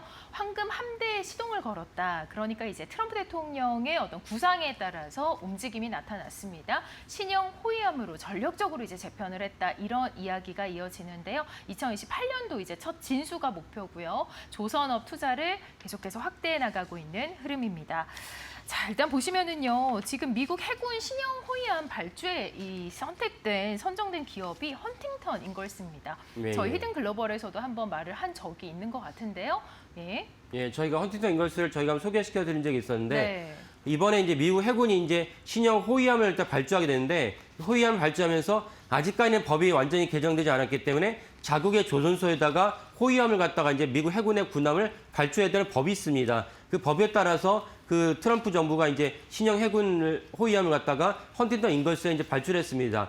헌팅턴 인걸스는 이제 미국 최대의 조선소라고 이제 분류가 되는데 거기다 발주를 하면서 트럼프 대통령이 기대한 바가 되게 크다라는 것이 이제 월스트리트 저널의 보도입니다. 네, 이 미국 해군 참모총장이 자국이 보유한 이 소형 수상 전투함이 필요로 하는 규모보다도 이 현저히 적다라고 좀 밝혔죠. 예. 해군 참모총장이 뭐라고 언급을 했냐면 미국이 사실은 자국의 태평양과 대서양 연안에서만 해군 전력이 있지는 않습니다. 아시다시피 세계 경찰 국가이다 보니까 홍해, 멀리 떨어진 홍해까지도 미군이 이제 뭔가 영향을 끼쳐야 되고 왜냐면 홍해를 비롯해서 많은 어떤 세계 물류, 석유, 원유 물량에 엄청난 물량이 이제 오고 가기 때문에 거기에 무슨 해적선이라든지 다른 어떤 그 테러리스트지 이런 것들에 대해서 그 해외 물량 갖다가 그 손상을 입을 수 있기 때문에 미군이 해군이 홍해까지도 이제 영향이 끼쳐야 되고 당연히 미군의 또 주력 부대인 대서양 워싱턴과 뉴욕에는 대서양도 당연히 이제 그 통제를 해야 됩니다. 그래서 해군 참모총장이 뭐라고 말했냐면 홍해에서 카리브해는 이제 이쪽 중남미죠. 중남미에 이르기까지 필요한 해군 소형 수상 전투함의 수요에 비해서 자국이 보유하고 있는 소형 해상 전투함이 3분의 1에 불과하다. 그러니까 3분의 1을 더 건져야 된다. 이렇게 말을 한 것입니다. 네, 함정이 부족하니까 이 미국 해군이 군함 건조에 좀 더 박차를 가하겠다. 이렇게 예상이 되는데요. 예. 그래서 12월 3일 날 트럼프 대통령이 백악관에서 국방부 장관과 해군 참모총장과 같이 해서 황금 함대 계획에 대해서 설명했습니다. 황금 함대라는 것이 좀 전에 말씀드린 트럼프 대통령이 야심차게 추진하는 미국 해군의 증강 사업을 갖다 일으키는 또 다른 프로젝트 이름이다라고 이해하시면 되겠습니다. 그래서 황금 함대 건조 계획을 첫 번째 시발점이 오늘 말씀드린 수상 건조함에 대해서 헌팅턴 인걸스에다 발주를 했다. 이렇게 이해하시면 되겠습니다. 네. 이 세계 최강국인 미국이 이 해군 함대에 있어서 그러니까 해군역에 있어서 이렇게 열의의 어떤 보유력을 가지고 있는데 반면 이제 또 미국 조선업 낙후된 경쟁력 좀 돋보이죠. 아무래도. 예. 그러니까 3분의 1, 소형 전투함에 필요한 거에 3분의 1밖에 없다는 것은 왜 없느냐? 자국의 조선업이 너무나 낙후됐기 때문에 발주할 곳이 없는 것입니다. 발주를 했는데 어떤 상황이냐? 그 펠런 해군 장관 같은 거 어떤 얘기를 했냐? 발주를 했는데 공기는 연장된다. 그래서 6개월이나 늦어지고 공기가 연장되다 보니까 예산도 처음 예산보다 57%나 추가됐다. 이러다 보니까 답답한 현실이다라고 토로한 적이 있습니다. 이것은 이제 그 장관뿐만 아니라 참모총장도 비슷한 얘기를 했는데 뭐라고 얘기했냐면은 지난 10년간 우리나라가 미국을 말한 거죠. 미국이 10년 동안 세계 최강국을 유지하기 위해서 코딩하는 법을 가르쳤는데 컴퓨터 프로그래밍하는 법을 가르쳤는데 지금은 10년 동안 앞으로 10년 동안 사람들에게 손기술을 가르쳐야 된다. 왜? 배관이 필요한데 배관을 갖다가 코딩을 해결할 수 없지 않느냐. 이렇게 미국의 조선업과 해군에 대해서 현실을 갖다 압축해서 상징적으로 설명했습니다. 코딩이 열심히 했지만 정작 배관을 할 수 있는 사람이 없더라. 이것이 미국 해군의 현재이고 미국 해군의 백그라운드 되는 미국 조선업의 현재다. 이렇게 이해하시면 되겠습니다. 네. 이 낙후된 미국의 조선업을 살리는 구세주로서 이 한국 기업들 각광을 받고 있는데 여기에 이제 거론되는 기업들이 하나오션과 HD 현대중공업이죠. 예. 예. 저희가 헌팅턴 인글스를 갖다 소개시켰던 이유가 바로 지난 10월에 이제 HD 현대중공업이 그 헌팅턴 인글스과 MOU를 맺었습니다. MOU를 맺었으면서 사실은 제목은 MOU지만 HD 현대중공업이 그곳에 와서 실사를 했어요. 그 말은 뭐냐면 HD 현대중공업이 헌팅턴 인글스에다가 투자를 하겠다라는 맥락으로 보여집니다. 지금 화면에 보이시는 게 그 HD 현대중공업이 현지에 가서 헌팅턴 인글스랑 같이 이제 실사를 하는 그런 과정을 갖다가 화면에 담은 것입니다. 그렇다면 아까 말씀드린 전체적인 맥락에서 미국 해군의 그 증강이 필요하면 군함을 갖다 건져야 되는데 자국의 어떤 조선업은 낙후됐고 그래서 HD 현대중공업이 세계 최도의 미국 최대의 조선소인 헌팅턴 인글스에 투자를 해서 탈바꿈시키겠다. 재원은 어디서 나오느냐? 우리가 아는 대로 우리가 미국에 투자하기로 한 그 재원 중에서 1,500억 달러가 있습니다. 1,500억 달러 재원을 발표하도록 HD 현대중공업이 헌팅턴 인글스를 탈바꿈시키면서 해군 군함을 갖다가 필요한 군함을 갖다가 채우는데 중요한 역할을 하게 될 것이다. 이렇게 보시면 되겠습니다. 네. 50년 만에 우리가 거꾸로 이 미국의 조선업에 투자를 하는 그런 상황이 됐습니다. 미국의 조선업 재건과 더불어서 해군의 전력을 증강시키는 이 두 가지를 동시에 누린 그런 선택이 아닌가 이런 해석이 나오고 있습니다. 자, 지금까지 히든글로벌 조우진 탁현 대표와 함께했습니다. 고맙습니다. 네, 감사합니다.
네, 여러분 주말 편하게 잘 쉬었습니까? 오늘 아침은 좀 춥습니다. 좀 단단히 체리해 주셔야 될 것 같습니다. 자, 12월 22일 월요일입니다. 이제 2025년도 이번 주하고 다음 주 한 중반까지 딱 한 10여일 거래일수로 따지면 대략 한 6일 정도 남아있더군요. 이번 주에 산타랠리가 올지는 모르겠습니다만 어쨌든 2025년 마무리 잘 하시길 바라겠습니다. 자, 주간 지점부터 가보겠습니다. 지난주는요, 이 표 참 잘 나왔네요. 어떤 느낌 드세요? 이게 롤러코스터라고 보통 이렇게 얘기하죠. 좋았다 나빴다를 하루 걸러 이렇게 반복한다. 그러니까 지난주에만 지금 보시는 것처럼 16일, 18일 이렇게 두 번 4천선이 살짝이지만 어쨌든 무너졌었습니다. 물론 바로 그 다음날 회복하는 모습을 보여서 여전히 우리 코스피 시장, 그러니까 우리 한국 시장 자체가 이 하방에 대한 어떤 그런 어떤 견조함, 하방이 단단하다라는 거는 뭐 다시 재확인을 하긴 했는데 하방이 단단하다라고 느끼는 거는 사실 이제 뭐 몇 달 됐으니까 이제 그거는 사실 큰 뭐 어떤 힘이 된다라고 보기는 어렵고 중요한 건 이제 상방을 뚫어야 된다는 얘기죠. 이 상방이 지금 전고점이 대략 4,200선대 여기가 될 것 같은데 한 따져보면은 뭐 한 200포인트만 올라가면 될 것 같은데 그게 그렇게 쉽지 않습니다. 결국 위에서 틀어막고 있는 위로 올라가는 거를 틀어막고 있는 약재 이게 이제 있기 때문인 거죠. 일단은 뭐 반도체나 이렇게 좀 주도 섹터로 본다면 역시 AI 거품론 문제가 있을 거고요. 그다음에 이제 국장 전반으로 봤을 때 특히 수급 측면에서 봤을 때는 외국인의 수급을 힘들게 하는 외국의 수급에 뭔가 좀 제어 요인이 되고 있는 이 환율 문제 이 두 가지라고 볼 수가 있겠습니다. 자, 이번 주에 그럼 지난주까지 이렇게 상방을 계속해서 좀 눌렀던 위로 올라가려는 걸 계속해서 좀 밑에서 발목을 잡던 이 물귀신들의 어떤 두 가지 말씀드린 AI 거품, 이 고점론, 거품론, 그 다음에 환율 이 두 가지 문제가 지난주에 좀 변수가 좀 생겼죠. 첫 번째, 이 AI 거품론과 관련된 부분은 이 진앙지라고 할 수 있는 오라클과 관련돼서 일단 호재가 나왔습니다. 틱톡인데요. 이게 이제 아이러니하게 이 중국과 연관됐던 이 틱톡 문제가 오라클이 경영에 참여하는 것으로 얘기가 확정이 되면서 이게 뭔가 오라클의 그동안의 가장 큰 걱정거리였던 어떤 추가 투자에 대한 수익성 문제. 그러니까 오라클의 이 클라우드 부분에 대한 수요를 계속해서 좀 끌어낼 수 있냐는 부분에 대한 이 의문을 이 틱톡과 관련된 문제가 좀 해결해 주는 게 아니냐 이런 기대감 때문에 지난주 금요일 날 뉴욕 시장에서 주가가 오라클이 반등을 하는 모습을 보이기도 했습니다. 이제 그게 그냥 잠깐의 어떤 그런 단기적인 모멘텀이냐 아니면 그동안에 계속해서 뉴욕 시장이나 뭐 전 세계 시장, 특히 우리 시장 상방을 좀 제한했던 AI 고점론의 이 어떤 우려를 좀 불식시키는 그런 계기가 될 거예요. 이거는 이번 주 장에서 아마 확인이 되겠죠. 그래서 일단 첫 번째 가장 큰 어떤 걱정거리가 해소 기미를 보이고 있다. 이게 하나가 있겠고 두 번째 환율 관련돼서는 BOJ가 예상대로 금리를 좀 올렸습니다. 보통 이제 금리를 올리게 되면 해당 통화가 강세를 보이기 때문에 이제 엔화가 강세를 보여야 되는 거기 때문에 이렇게 되면 엔화와 동조를 보고 있는 우리 원화도 이제 극심한 이 약세에서 좀 강세로 돌아설 수 있지 않겠냐 이런 기대감을 가졌던 게 사실이고요. 일단 지난주에 금요일 날 BOJ가 금리를 올리고 나서의 엔화의 흐름은 그렇게 생각했던 것보다 강하게 이렇게 돌아서지는 못하는 모습이어서 아직도 좀 의구심이 남아있는 게 아니라 생각이 좀 드는데요. 지난주에 BOJ에서 나온 뭐 이 우에다 총재라든가 전체적인 분위기는 앞으로도 BOJ가 금리를 더 올릴 수도 있다. 이런 어떤 향후 가이던스를 제공을 했다고 봤을 때 엔화의 강세가 나타날 가능성이 높다. 그에 따라서 원화도 아주 뭐 드라마틱하게 강세로 돌아서서 뭐 1,400원대 이하로 내려갈 수 있겠네. 이 부분은 시간이 좀 걸릴 수 있겠지만 일단 1,500원을 돌파해서 뭐 그 이상 가겠냐라는 거에 대한 걱정은 어느 정도 좀 잡아둘 수 있는 상황이 됐다. 이렇게 좀 볼 수가 있겠습니다. 이런 것들이 이번 주에 이른바 산타랠리로 좀 나타날 수 있겠느냐. 이 기대감을 가지고 오늘 시장 좀 봐야 될 것 같습니다. 만약에 오늘 시장에 좀 강하게 출발하고 이게 다시 오후장에 가서 되밀리지만 않는다면 또 많이 되밀리지만 않는다면 이번 주에 뭐 앞으로 남은 6거래일 동안 뭔가 산타랠리 이런 부분들에 대한 기대감을 충분히 가져볼 수 있다. 오늘이 상당히 오늘 내일이 어떤 그거를 판단할 수 있는 가늠할 수 있는 분수령이 될 것 같다. 이렇게 생각이 좀 듭니다. 코스닥 얘기는 조금 더 해봐야 될 것 같습니다. 지난주에 사실은 코스닥 시장이 금요일 날 급등을 했었는데 1.6%가 넘게 올랐죠. 전체적으로 지난주에 코스닥이 3.5%가 하락했는데 마지막 날 이 낙폭을 줄였던 게 결국 이 내용 보시는 것처럼 어제 지난주 금요일 날 금융위에서 대통령 업무보고 과정에서 나왔던 코스닥 활성화 방안 내용입니다. 제목을 좀 보시면 좋을 것 같습니다. 부실기업 신속 퇴출, 연기금 투자 유도, 천스닥 시제한다. 두 가지 내용이 좀 들어가 있다고 좀 볼 수가 있는 건데 첫 번째, 부실기업 신속 퇴출. 왜 코스닥이 이렇게 부진하냐? 이 내용을 좀 볼 수가 있는 건데요. 지난 20년 동안 코스피가 시총이 8배 오르는 동안 지수는 4.5배가 올랐다고 합니다. 근데 코스닥은 시총이 코스피가 시총이 8배 오르는 동안 지수가 4.5배 올랐고 코스닥은 지난 20년 동안 시총은 15배나 올랐습니다. 근데 지수는 2.3배밖에 안 올랐습니다. 이게 무슨 얘기일까요? 그러니까 이 시총은 계속 종목 전체적인 시가총액은 계속 올라가는데 지수가 좀 못 올라갔다는 얘기는 뭐냐면 첫 번째 2가지 이유가 있는데 첫 번째는 그냥 IPO만 무지하게 한 겁니다. 그러니까 이 코스닥에 상장 있는 종목의 수가 지금 뭐 1,600개, 1,700개 좀 되는 거죠. 그러니까 상장은 되게 많이 했는데 그 상장한 종목들의 가치가 그동안 별로 안 올랐다는 얘기입니다.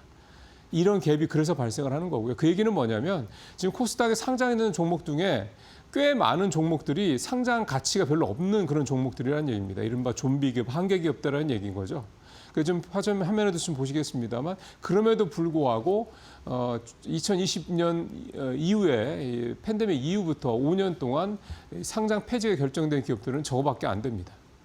그러니까 여전히 많은 기업들이 상장 유지를 할 만한 그런 밸류도 아닌데 남아 있다 이런 얘기가 되는 거죠. 이게 갖고 있는 여러 가지 결국 가장 큰 문제는 몸에 병이 있는 건데 그 병을 치료를 안 하고 계속 먹기만 한다는 얘기가 되는 겁니다. 그러니까 건강이 더 악화되는 거죠.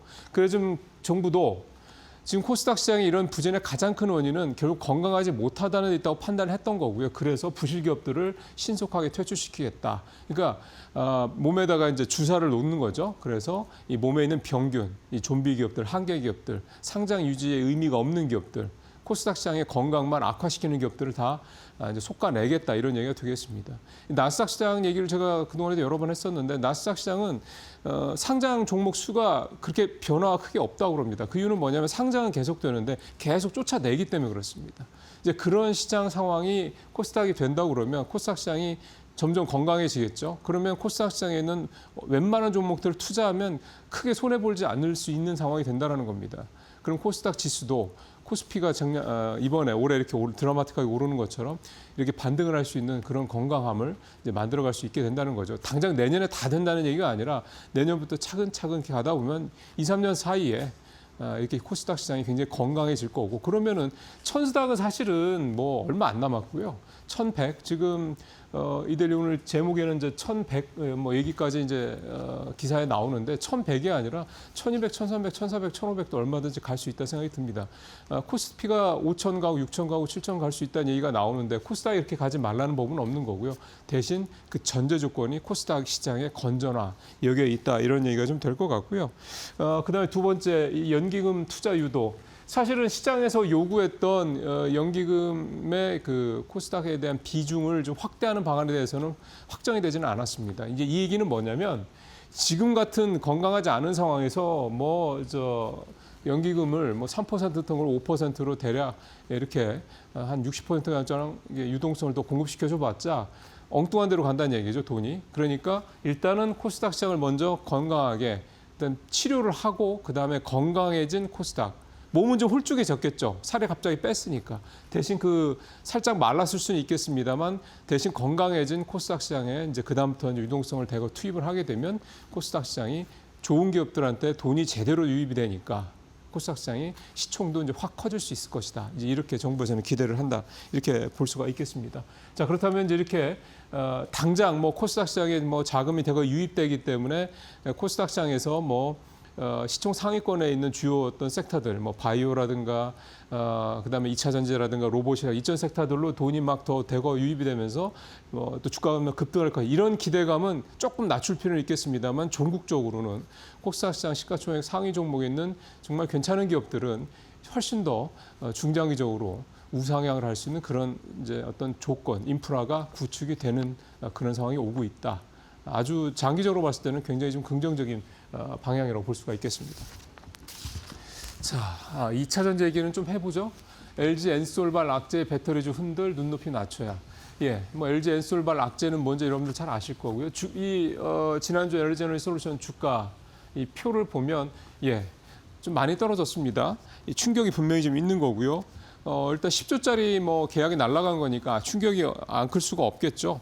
근데 중요한 거는 이게 포드만 이렇게 했느냐라는 거죠. 포드 외에 GM이라든가 다른 글로벌 완성차 업체들, 그러니까 내연기관 중심의 완성차 업체들이 지금 미국이나 유럽의 이 전기차에 대한 어떤 그런 어떤 정책적인 변화 이 부분 때문에 전체적으로 전기차에 대한 투자라든가 전기차에 대한 어떤 그런 비중을 줄이는 게 아니냐 이런 우려가 나오고 있는 게 사실은 더 큰 거죠. 이게 불확실성이니까요. 그래서 그런 문제들이 해소가 되기 전에 2차 전지에 대해서 긍정적인 시각을 이렇게 갖기가 참 쉽지 않을 것 같다는 생각이 좀 분명히 좀 듭니다.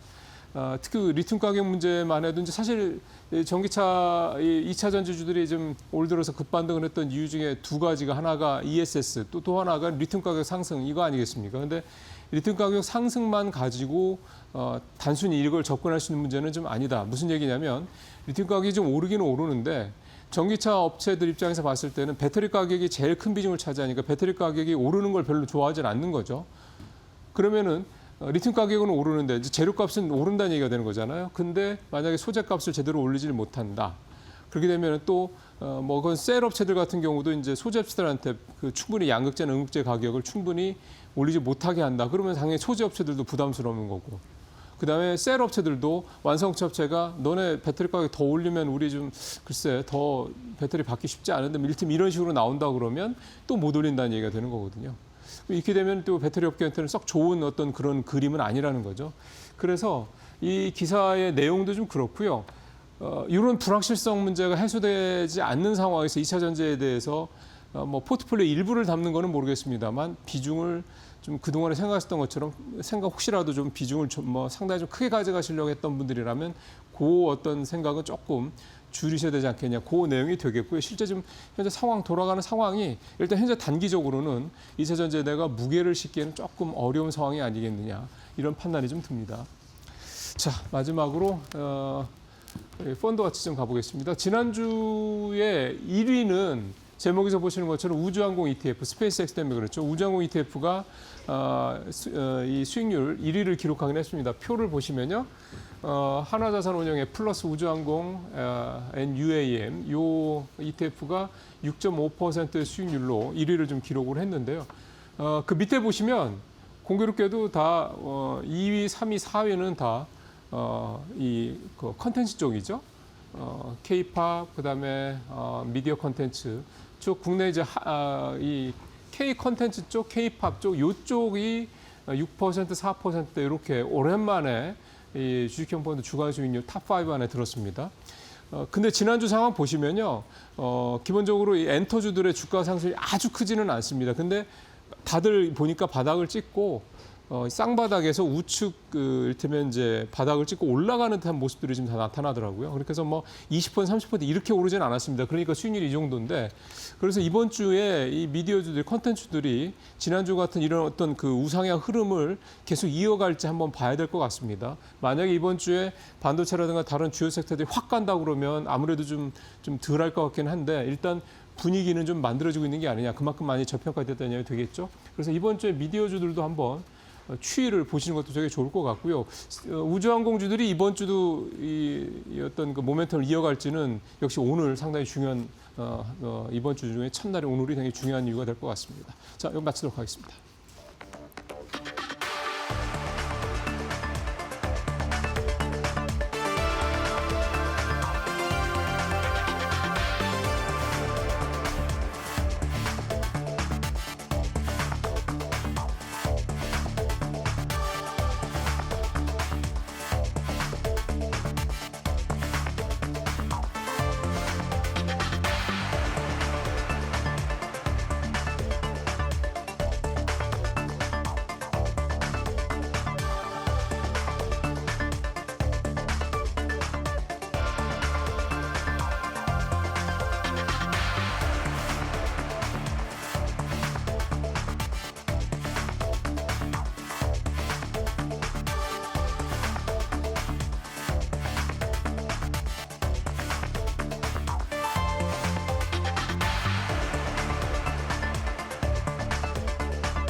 네, 올해는 산타가 다시 찾아와 줄까요? 지난주 금요일 나스닥 지수가 1.3% 급등하는 등 3대 지수가 다시 한번 상승세를 이어갔습니다. 과연 이번 주 코스피 코스닥도 그 온기를 이어받아서 연말 랠리를 이어갈 수 있을지 김영재 SK증권 명동지점 부장 모시고 이야기 나눠볼게요. 어서 오세요. 네, 안녕하십니까.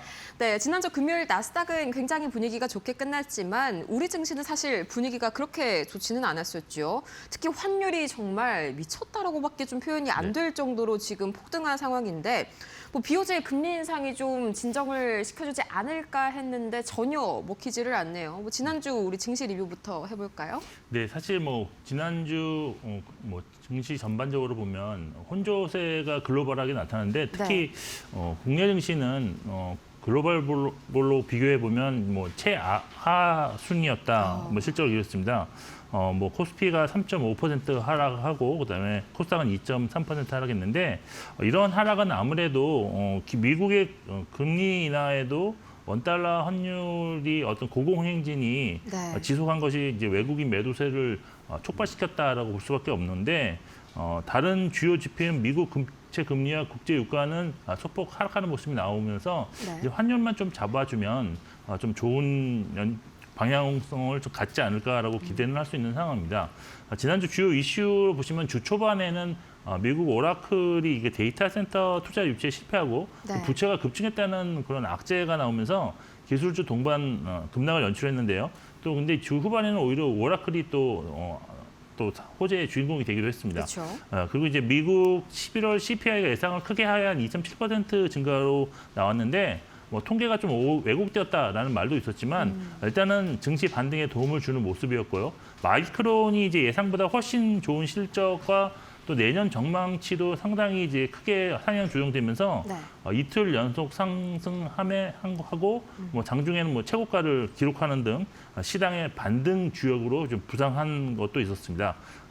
말씀하신 것처럼 일본 중앙은행이 예상대로 기준금리를 0.75%로 이제 인상을 했는데 1995년 이후 이제 최고 수준이 되었지만 근데 우려했던 엔화 상승이라든지 또 이에 수반하는 엔캐리 트레이드 청산 물량이 나오지가 않아서 시장의 반등 요인으로 오히려 작용했다라고 보시면 될 것 같고요.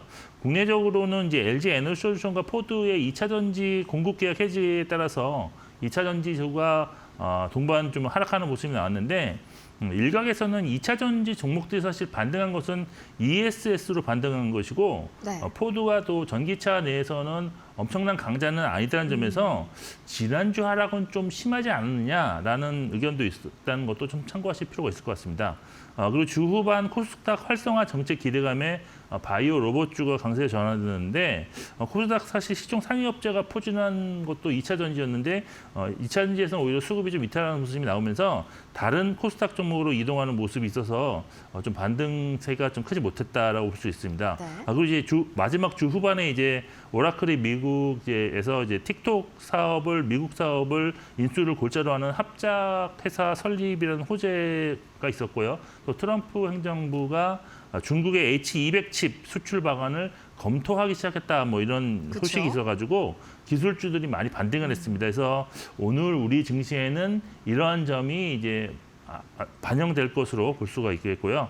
지난주 이제 코스피 내 업종은 소외받았던 업종 상승이 좀 있었는데요. 섬유유복, 오락문화, 음식료 업종이 2%대 상승이 나왔고 하락 업종은 6%대 하락한 건설 업종, 5%대 하락한 철강, 금속, 운수장비 등 전반적으로 이제 하락한 업종이 훨씬 많았다고 정리를 해드리겠습니다.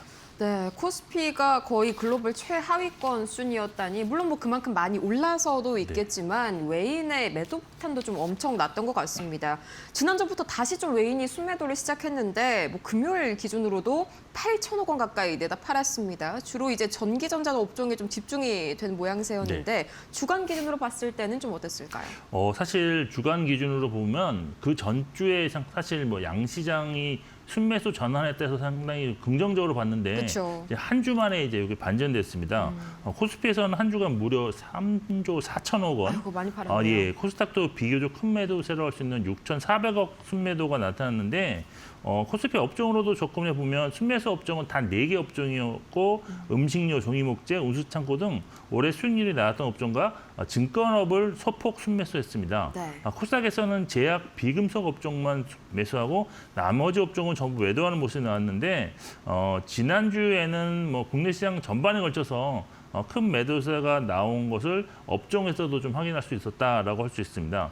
종목으로 접근해 보면 코스피에서 순매수 상위 종목에는 두산, LG 에너지솔루션, 이수페타시스가 있었는데 이렇게 금액 자체가 뭐 크지는 않았습니다. 근데 전부 새로운 종목을 순매수했다는 특징이 있었고 순매도 상위 종목에는 삼성전자, SK하이닉스, 삼성 에피스 홀딩스가 있었는데 사실 근데 삼성전자와 SK하이닉스의 경우에는 사실 뭐 실적이라든지 이제 향후 수익성 측면에서 보면 미국의 마이크론 실적보다 더 좋은 실적을 기대할 수 있는 요인이 있다는 점에서 네. 이번 주부터는 수급 상황이 오히려 좀 반전이 될 수 있는 가능성이 있기 때문에 특히 이번 주에 좀 관심을 가져야 되는 종목이라고 생각되고요. 그리고 이번에 그 마이크론이 너무 좋은 실적을 발표하고 전망치가 높아짐에 따라서 미국에서 이제 목표 주가를 한정하는 방식을 PBR에서 PER로 변환시켰습니다. 그래서 네. 이런 것을 만일 국내 기업에도 적용을 한다 그러면 큰 폭의 반등 가능성도 염두에 두시고 좀 접근이 필요하지 않을까라고 보여서 이번 주부터 이제 뭐 내년 1분기 실적 시즌까지는 저는 이 SK 하이닉스랑 네. 삼성전자를 좀 주목하실 필요가 있다라고 있습니다. 다시 이제 본론 들어와서 이제 코스닥 순매수 상위 종목에는 ABL 바이오, 리가켄 바이오, SPG가 있었는데 다시 이제 바이오테크 종목에 순매수가 좀 많이 들어오고 있었다라는 것을 좀 확인할 수 있었던 것 같고요. 네. 또 순매도 상위 종목에는 지난주 순매수 상위 종목이었던 에코프로, 클로봇, 에코프롬이 차지했습니다. 따라서 이런 것을 본다면 아직까지 외국인이 확실하게 좀 방향성을 전하지 못하고 있음을 다시 한번 확인할 수 있는 한 주였다라고 정리해드릴 수 있겠습니다. 네, 삼성전자랑 SK하이닉스가 이번에는 외인 순매도 탑백 동시에 좀 이름을 올렸네요. 다만 이제 연말부터 내년 1분기까지는 좀 모아가는 그런 상황이라고 말씀을 주셨고요. 또 이어서 이제 지난주에 코스피가 강보합에 머문 반면에 코스닥은 1.5% 금요일에도 상당히 선방을 해줬죠. 눈에 띄는 점이 지난주에 코스닥 거래 대금이 뭐 12조 원, 13조 원 이렇게까지 올라왔던데 네. 그만큼 투심이 좀 많이 개선이 된 것 같습니다. 1월 뭐 1분기에도 이 흐름이 이어질까요? 사실 뭐 1분기까지는 몰라도 2월까지는 좀 코스닥이 상대적 강세가 이어질 2월이요. 가능성이 네. 좀 있지 않나라고 있는데 뭐 사실 코스닥 시장이 12월 들어서 상당히 좀 상대적인 강세 흐름을 나타나고 있습니다. 사실 네. 코스피와 지수 수익률은 뭐 크게 차이가 나지는 않지만 시장의 에너지라고 할 수 있는 거래대금 측면에서 본다면 코스피와의 격차를 크게 줄이고 있다라고 보시면 될 것 같습니다. 예를 들어서 지금 12월 코스닥의 하루 평균 거래대금이 약 11조 중반 정도까지 올라왔는데요. 네. 그렇다면 이제 코스피는 아직은 뭐 14조 한 6천억 정도의 12월 하루 평균 거래대금이 났는데 이 격차가 뭐 3조 원 가까이로 좀 축소됐습니다.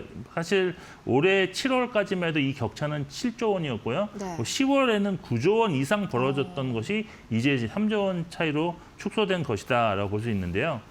사실 코스닥 시장이 단기적으로 내년 1분기 또 뭐 정도까지는 수익률이 좀 좋을 것으로 기대할 수 있는 요인들이 몇 가지가 있는데 크게 4가지 요인을 지금 짚어볼 수 있습니다. 첫째가 과거 경험적으로 그쵸. 코스닥 수익률은 1월과 2월이 가장 높았는데 아무래도 성장성의 근거에 투자가 진행되는 1월 효과가 코스닥 종목들에 더 확실히 나타나기 1월 때문이라고 효과요. 있겠습니다. 그리고 두 번째가 이번에 이제 정부가 이제 코스닥 활성화 정책을 계속 쏟아내고 있는 상황인데 이러한 정책 기대감 관련 뉴스가 지속적으로 나타날 수 있어서 상당히 좀 긍정적이지 않나. 근데 코스닥 활성화 정책이 사실 2005년과 2013년 그리고 2018년에도 나왔지만 크게 성공하지는 못했던 정책이었는데 그렇죠. 근데 이번 정부가 코스피 5천을 목표로 하면서 올해 4,200선까지 상승을 이끌어냈다는 점에서 이번에는 좀 다를 수 있다는 기대감이 형성되고 있는 중이다라고 볼 수 있습니다.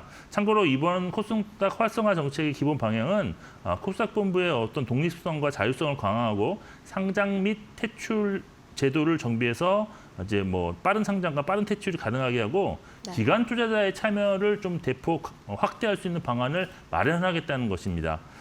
그리고 이제 세 번째로는 이제 신규 상장 종목이 대거 상승을 하면서 투자자들이 코스닥 신규 상장 종목의 변동성에 관심을 갖고 거래하면서 수급이 좀 쏠리는 경향이 나타나고 있다는 점이라고 할 수 있고, 마지막 네 번째는 코스닥 시총 1위인 알테오젠이 코스피 이전 상장을 결정하면서 코스닥 150 지수를 추정하던 패시브 자금이 다른 종목으로 유입될 가능성에 코스닥 시총 상위 종목이 포진한 바이오, 로봇주에 대해서 좀 선취 매수세가 유입되고 있다라고 볼 수 있습니다.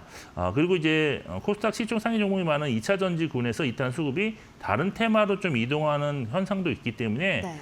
다른 종목들의 수익률이 상대적으로 더 커지는 현상도 코스닥의 어떤 수급을 조금 더 매력적으로 만드는 원인이라 할 수 있습니다. 결국 단기적으로는 1분기까지는 이제 코스닥이 좀 우위에 있을 수도 있는데, 아직까지는 그렇지만 뭐 추세적 상승이 나타나기보다는 네. 테마별로 좀 빠른 순환매가 좀 나타나고 있어서 바이앤홀딩 전략보다는 일정 수익률 확보 위에 비중 축소한 후에 눌림목에서 재매수하는 그런 빠른 그런 매매 전략으로 대응하는 것이 좀 유효하다고 좀 보고 있는 상황입니다. 네, 2차 전지 쪽에서 약간 풍선 효과가 좀 진행이 되고 있는 코스닥이다. 이렇게 좀 정리를 해볼 수가 있겠네요. 이제 산타랠리에 대한 그런 기대감도 주변에서 상당히 좀 많이 들려옵니다. 공식적으로 올해 산타랠리의 개시일은 이제 뉴욕 증시 기준으로 24일 이브 이 반장 열리는 이날부터죠. 뭐 그 전날에 좀 지표가 많이 뉴욕 증시에서 기다리고 있긴 한데, 그래도 이번에는 좀 전망이 긍정적으로 잡히고 있을까요? 제가 볼 때는 긍정적인 요인이 좀 더 많지 않나라고 보이는데, 다행이네요. 말씀하신 것처럼 산타랠리는 미국 시장 기준으로 이제 연말 마지막 5거래일 그리고 신년 첫 2거래까지 이제 증시가 상승하는 그런 현상인데, 네. 올해는 말씀하신 것처럼 12월 24일부터이고 우리나라 기준으로는 23일부터라고 할 수가 있겠습니다. 과거 역사적으로 이 기간 S&P 500이 79% 비율로 상승을 했고요. 수익률은 평균 한 1.3%였습니다. 올해 같은 경우는 AI 버블 우려감이 자주 등장하면서 12월 중순에 이미 지금 조종세가 나타나면서 반등 에너지를 좀 축적하고 있었다고 볼 수 있는데, 네. 따라서 올해는 산타랠리가 나타날 가능성이 좀 있는 해다라고 할 수가 있겠고요. 시장 반등의 핵심은 AI 버블 우려감을 추가적으로 완화시킬 수 있는 재료의 등장이 있느냐 없느냐에 달려 있을 겁니다.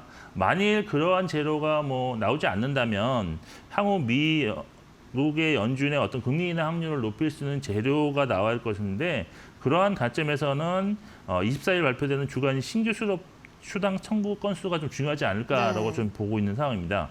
국내 시장의 경우는 미국 증시 흐름과 연동하는 것은 뭐 당연하겠지만, 독자적으로도 볼 때 크게 상승했던 종목들의 대주주 요건 회피성 물량이 이제 거의 마무리되는 시기고, 또 이제 다시 매수하는 시기가 이 산타랠리와 딱 겹치게 됩니다. 따라서 미국 시장보다는 상승률이 오히려 더 높을 수 있다라는 점에서 연말 연초에는 올해 좀 상승률이 높았던 종목들이 반등하는 모습이 좀 나올 가능성이 있다라고 보시면 될 것 같고, 그렇지만 이제 일단 추세가 무너진 종목에 대해서는 조금 이제 반등 시 매도하는 전략이 좀 좋다 보이고, 그렇지 않은 AI 종목 같은 경우는 뭐 데이터 센터 관련 종목들 비중을 네. 지금부터는 조금 더 확대해내는 전략으로 대응하신다면 산타랠리의 어떤 수익률을 전부 이제 좀 경험하실 수 있다라고 볼 수 있겠습니다. 네, 데이터 센터 쪽에 좀 비중을 늘리는 방식으로 집중을 해보시면 좋을 것 같습니다. 또 이렇게 올해 우리 증시가 상당히 좀 분위기가 예년과 다르다, 좋다라고 느끼는 게 이 IPO 시장인 것 같아요, 저는. 보니까 바이오 쪽 IPO는 거의 뭐 따따블이 요새는 기본이던데, 네. 이게 사실 뭐 보호예수도 그렇고 상당히 신경 쓸 게 많은 게 신규 상장주지 않습니까? 네. 주의해야 할 사항은 또 어떤 게 있을까요? 네, 이번 12월 달에 신규 상장한 종목이 9개 종목인데, 네. 사실 9개 종목 모두가 상장 첫날에는 이제 공모가보다 높은 수익을 기록했고요. 네. 그중에 8개 종목은 장중에 이제 공모가 대비 2배 이상 상승하는 초강세 장을 영출하고 있는 상황입니다. 그리고 상장 이후에 이제 현재가 기준 상승률도 높은 상승률을 기록 중인 종목들이 많은데, 에임드 바이오가 지금 540% 상승, 네. RG노믹스 420%, 그다음에 아크릴이 122% 상승한 상황입니다. 이렇게 공모주들이 상승이 나타나는 원인은 아무래도 증시가 추세적인 상승을 이어가고 있는 상황에서 시중에 풀린 풍부한 유동성이 신규 상장 종목 투자에 집중되고 있다라고 볼 수 있는데요. 시장의 어떤 중기 추세가 꺾이기 전까지는 공모주 시장 화랑이 지속될 수 있을 것으로 전망 가능하겠습니다. 관련의 투자 전략은 일단 공모주를 투자하시는 투자자들은 일단 종목에 관계없이 청약을 계속하시는 것이 좋아 보이고요. 네. 공모주를 배정받으신 투자자들은 공모주 상장 당일 매도하시는 것이 수익률 확보에 좀 유리하다고 볼 수 있는데요.